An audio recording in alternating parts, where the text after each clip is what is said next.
بە دروشمی سەرۆکی کورد پارتیە و ڕێبەرمان بارزانیە ڕزقی کاسبکاران بڕدرا بۆ ئەوەی خەڵکە هەژارەکەی هەولێر لە سەرۆکی حکوومەت بشارنەوە عەرەبانەکانیان شکاندن. شارەوانی و قایمقامیەت بەبێ ئەوەی هیچ حسابەش لۆمە بکەن بەس بۆ ئەوەی جەنابی کاک مەسرور کە بەو جادەیدا دەگەڕێتەوە لۆ مەسیفی ئەو عەرەبانە ئەو خەرکە فەقیر و ئەوەی نەبینی مانزەڕەکەی ناشرینە.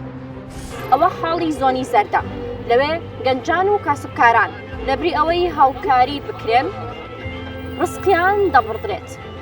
تەنها لەبەرەوەی ئەو شەقامەی ژمارەیە کاسبکاران تێدا کاری خۆیان دەکرد دەکەوتە ئەو ڕێگەیە کە سەرۆکی حکوومەت جەنابی مەسرور بارزانی و قافڵەکەی پێدا تێدەپەڕین.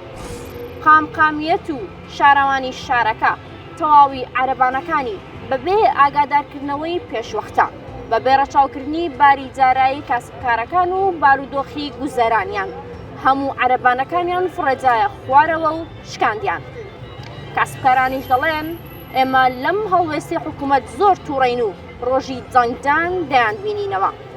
جا بەخێر بێن بۆ ئەو هەولێرەی هەژارەکان دەشاردرێنەوە. هەژارەکان لە چاوی سەرۆکی حکوومەت دەشاردرێنەوە وەک بڵێ خۆی نەزانێت گوزەرانی خەڵکەکەی چۆنە.